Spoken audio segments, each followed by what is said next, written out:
नमस्कार दोस्तों, कैसे हो आप सब। आई होप सब अच्छे होंगे। आज अपन जो है जो प्रायोगिक भूगोल है उसका जो है नमूना प्रश्न पत्र देखने वाले हैं दोस्तों।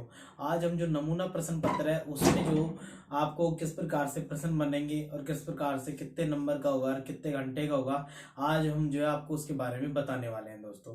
तो सबसे पहले टाइम वेस्ट ना करते हुए आगे चलते हैं दोस्तों।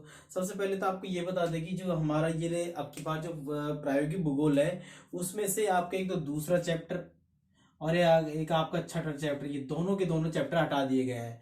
गलती से आपको उनको करने नहीं है दोस्तों, ठीक है। ना ही उनको याद करने हैं, ना ही आपकी वो ये जो आपका प्रायोगिक भूगोल का जो प्रैक्टिकल होगा उसमें इन दोनों में से कुछ भी नहीं पूछा जाएगा। तो आप ना ही तो उनको भरने हैं और ना ही आपको उनको जो है याद भी करने हैं, बिल्कुल नहीं करने हैं आपको ये दोनों। एक तो आपका पार्ट नंबर दूसरा और एक आपका पार्ट नंबर छठा, ये दोनों आपके जो है लेसन हटा दिए गए हैं दोस्तों, ठीक है। आज अपन जो है अब आपको बताएंगे कि जो है किस प्रकार से आपके जो है प्रश्न आपके आप बनेंगे और उनमें से किस प्रकार से आपको कितने प्रश्न करने हैं। तो सबसे पहले चलिए देखो दोस्तों, सबसे पहले बता दें कि आपको ये 6 घंटे का पेपर होगा। आपका कितने घंटे का होगा? 6 घंटे, यानी कि आपका जो है 1.5 घंटे का पेपर होगा। सॉरी, कितने घंटे का पेपर होगा? आपका 1.5 घंटे का पेपर होगा और आपका ये होगा 15 अंक का।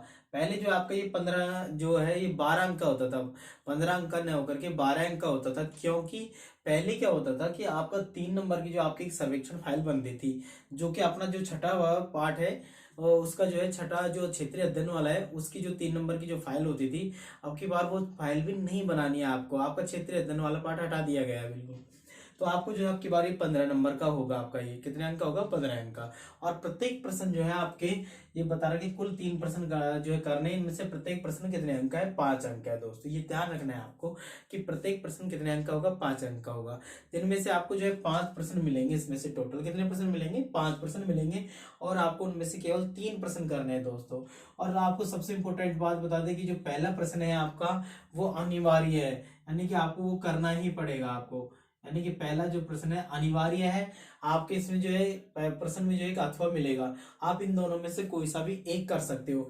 सबसे इंपॉर्टेंट बात है कि आपको पहला प्रश्न करना क्या होता है, इसमें अनिवार्य होता है। पहला प्रश्न आपको करना ही होगा जिसमें से एक आपको अथवा मिलेगा। आप या तो ये वाला कर दीजिएगा या ये वाला कर दीजिएगा।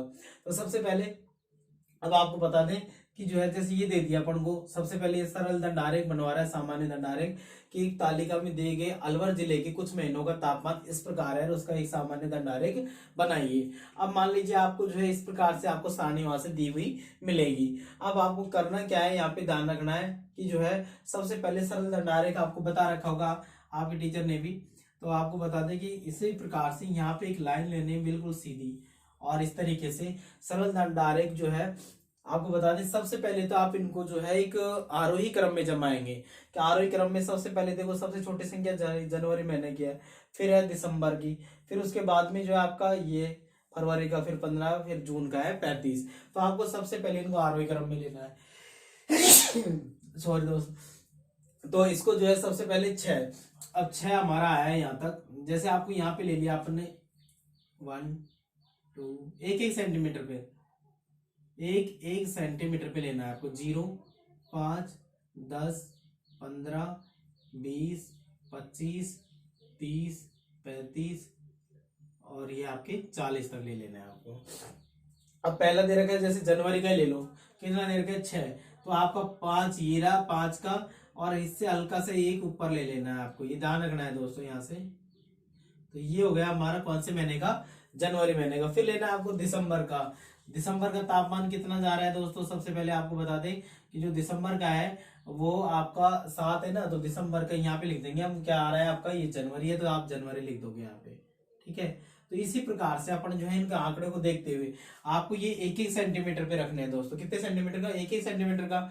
और फिर बाद बाकी जो आपको ये जो है ये जरूर आपको अच्छी तरीके से एक बार समझ लेना है कि सरल दंडारेख जो बनाते हो उसमें से आपको बीच में जैसे अब 5 की पॉइंट मिलेगा, इसमें सब में 5 का पॉइंट होता है। इनके बीच में जो है एक एक जो सेंटीमीटर होता है उसमें 10 mm होते हैं, यानी कि मिलीमीटर होते हैं। तो आपको जो है पॉइंट में अगर 5.7 आ रहा है यानी कि 7 है, अब आपका 7, तो 5 और इससे 2 ऊपर ले लेने खाने, ठीक है। 5 और 2 कितने हो गए? 7 हो गए आपके ना। तो इस तरीके से आपको ये लेना है। अब इसके बाद में बात करते हैं हम, दूसरा प्रश्न आएगा हमारा जो है, अब ये दे दिया जैसे कक्षा 12 के कला वर्ग के छात्रों का द्वारा पसंद किए जाने वाले खेलों का विवरण निम्न प्रकार है, इन्हें एक व्रत आरेख के द्वारा समझाइए। अब आपको व्रत आरेख जो है किस प्रकार से बनाओगे, अब आपको बता दें एक बार व्रत आरेख बना के, कि आपने मान लीजिए व्रत आरेख बना दिया आपने ये, ठीक है, और इसमें जो है विभिन्न प्रकार के अपने जो है ये cricket, kabaddi, tennis, kho kho, volleyball, badminton, और इसकी जगह अपने जो है उसमें वर्कबुक में भी दे रखा है। आपको किसी प्रकार से कहीं घबराना नहीं है, घबराने की बिल्कुल भी जरूरत नहीं है आपको। आपको बता दें कि सबसे पहले तो आपको इसके निकालने के सूत्र होता है कि आपको जो है कि यहाँ पे 53% किस प्रकार से आएगा।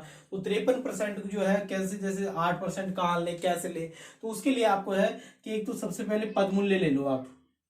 इसका जो सूत्र होता है निकालने का, पदमूल्य गुणा में 360 बटेवा में आपका जो है 100, ठीक है, ये इसको निकालने का सूत्र होता है। तो सबसे पहले बता दें, जैसे आपको क्रिकेट का निकालना है तो क्रिकेट का निकालोगे आप 20 गुणा कितना कर दोगे, 360, और बटेवा में कितने कर देंगे हम, 100, एक जीरो से एक जीरो गया, तो ये कितने हो गए, 36 दूना 72। तो आपको जो है आपका ये आएगा जो 72 डिग्री का बनेगा। कितने डिग्री का बनेगा ये, 72 डिग्री का। आपको जो है चांदी की सहायता से उस पर कोण बना देना है, कितने डिग्री का, 72 डिग्री का। दोस्तों कितने डिग्री का बनाओगे, 72 डिग्री का। ऐसे ही दूसरा ले लेना है, फिर इसका, फिर इसका, फिर इसका, इस प्रकार से आप लेते जाओगे दोस्तों। तो आपको जैसे आपने ले लिया इसका 53% वाला, 53% वाले में तो आपको बता दें कि जैसे आपने लिया 53 का, तो 53 गुणा कितने कर दोगे आप, वही 360 बटे वहां में आपका 100, एक जीरो से एक जीरो गया, 53 को 36 से गुणा करोगे तो ये आ गया हमारे 190.08 बटे वहां में 10। तो अगर अपन इसमें पॉइंट लगाएंगे तो ये आ जाए एक, यहाँ पे लिख देते हैं दोस्तों 190.8, यानी कि बटे वहां में 10 है, तो पॉइंट लगा देंगे हम 190.8। तो आपका जो ये आएगा किसका, वॉलीबॉल का, ये आपका 190.8 का बनेगा। 190 आप कैसे लोगे उसमें चांदी में, 180 का होता है आपका, तो 100 सबसे पहले तो आप 180 का बना लीजिए, फिर आप उससे आगे 10 डिग्री और बढ़ा दीजिए। आपके मान लीजिए ये केंद्र बिंदु है, तो यहाँ से आप ये जो रूल से बनाओगे, सबसे पहले ये सारा कार्य पहले आपको रूल से करना है, इनको बनाते हो, फिर इससे आगे 10 डिग्री और बढ़ा देना है दोस्तों। इसको कितने डिग्री और बढ़ा दोगे, 10 डिग्री और बढ़ा दोगे। और जैसे 72 डिग्री आया था तो यहाँ से प्लस कर देंगे हम, यहाँ से जो है 72 डिग्री का आगे का कोण बना देंगे। ऐसे बनाते जाएंगे अपन। तो आपको इस सूत्र से जो है इसका जो है ये आपको वृत्तारेख तैयार करना है। अब आता है हमारे मानचित्र किसे कहते हैं। मानचित्र आपने पढ़ रखा है मानचित्र के बारे में भी, कि मानचित्र जो शब्द है वो हमारे जो है अंग्रेजी भाषा के मैप शब्द से बना है, जो लैटिन भाषा के मैपा शब्द से लिया गया है। तो इसको देखना है अच्छी तरीके से। मानचित्र के आधारभूत तत्व कौन कौन से हैं उनको समझाना है। मानचित्र के जो आधारभूत 5 तत्व है आपके, एक तो निश्चित मापनी, सबसे पहले क्या होती है उसमें एक निश्चित मापनी होती है। उसके बाद मानचित्र प्रक्षेप होता है, उसमें क्या होता है, मानचित्र प्रक्षेप होता है। नंबर 3 आपका जो होता है, नंबर 3 द्विमीय निरूपण होता है। नंबर 3 पे क्या होता है, द्विमीय निरूपण। और नंबर 4 पे जो होता है आपका समतल सतह पर जो है निरूपण। और नंबर 5 प्रतीकात्मक निरूपण। ये 5 चीजों का जो है आपको अच्छी तरीके से इसमें समझा देना है मानचित्र वाले में। तीसरा प्रश्न, दूर संवेदन किसे कहते हैं, दूर संवेदन के लाभ लिखिए। दूर संवेदन किसे कहते हैं और उसके लाभ, यानी कि आपका 5 नंबर का प्रश्न है, तो आपको अच्छी तरीके से इसको, यानी कि आपको 5 नंबर का मैटर है तो इसका मतलब बड़ा होगा, तो इसके लाभ भी लिखना है, इसका अर्थ भी लिखना है। समपटल सर्वेक्षण में उपयोग आने वाले जो उपकरणों का नाम लिखते हुए किन्हीं जो है 5 उपकरणों को विस्तार से समझाइए। अब आपको समपटल सर्वेक्षण में कौन कौन से उपकरण काम में आते हैं उनका सबसे पहले तो नाम लिखना है। जैसे आपका त्रिपाद स्टैंड है, समपटल जो है आपकी टेबल होती है, और इसके अलावा त्रिपाद स्टैंड और फीता है, स्पिरिट लेवल है, और आपका एलिडेड है, ट्रफ कंपास है, और उन जो पिन होती है, ये सारी चीजों का आपको नाम लिखना है। केवल उनका नाम लिखने के बाद भी किसी भी 5 पर आपको अच्छी तरीके से उन पर टिप्पणी लिख देनी है, यानी कि 5 उपकरणों को समझाना है। 5 की जगह आपके 2 भी दे सकते हैं, 3 भी दे सकते हैं, 4 भी दे सकते हैं दोस्तों। आपका 5 नंबर का प्रश्न है, तो आपको 5 नंबर के हिसाब से इसको ये जो है बड़े करके लिखना है आपको। अगला, ये 5वें नंबर का जो प्रश्न होता है आपका, किन्हीं इस पर जो है किन्हीं दो पर टिप्पणी लिखवाते हैं इसमें। जैसे अपन को दे दिया ट्रफ कंपास, समान रेखा विधि क्या है, और जीआईएस का उपयोग लिखिए, पश्च दृष्टिपात द्वारा पूर्वाभिमुखीकरण को समझाइए। तो इनमें से किसी भी दो पर आपको, इनमें से किसी भी दो को चूज करना है। आपका जो, आपको जो है याद है तो वो आप इनमें से कोई सी भी दो ले सकते हो, जरूरी नहीं कि आप चारों को ही करो। उसमें आपको जो है इसमें से केवल और केवल दो का ही चयन करना है। मान लीजिए आपको ट्रफ कंपास पे चाहिए, एक तो ट्रफ कंपास करनी है और एक ये वाली विधि याद है, तो आप ये दोनों कर सकते हो। ठीक है, तो इस प्रकार से आपको किन्हीं दो पर टिप्पणी लिखनी है दोस्तों। कितने पर लिखोगे? किन्हीं दो पर टिप्पणी लिखनी होती है। तो इसी प्रकार से आपकी बार जो आपके स्कूल स्तर पर बनाया जाएगा पेपर भी दोस्तों, किसके? स्कूल स्तर पर बनाया जाएगा कोविड-19 के कारण। तो आपको इसको विशेष तरीके से ध्यान में रखते हुए एक बार जो है आप अच्छी तरीके से इस मॉडल पेपर को देख लें। आपका सरल दंड आरेख है और आपका जो है वृत्त आरेख है, मानचित्र किसे कहते हैं और मानचित्रों के आधारभूत तत्व कौन कौन से होते हैं, इनका नाम, और जो है दूर संवेदन किसे कहते हैं, दूर संवेदन के लाभ, संपटल सर्वेक्षण। आपका ये वाला जो लेसन है आपका, इसमें संपटल वाले में से इनको तो आपको अच्छी तरीके से देख लेना है। और इनमें से किसी दो पर आपसे चित्र भी बनवाया जा सकता है। जैसे ट्रफ कंपास दे दिया तो ट्रफ कंपास में आपको उसका जो है चित्र भी बनाना है दोस्तों। तो ये ध्यान रखना है, साथ साथ उसकी थ्योरी भी लिखनी है। तो इसी प्रकार आपको ये समझाना है। आपको कोई घबराने की जरूरत नहीं है, अच्छी तरीके से।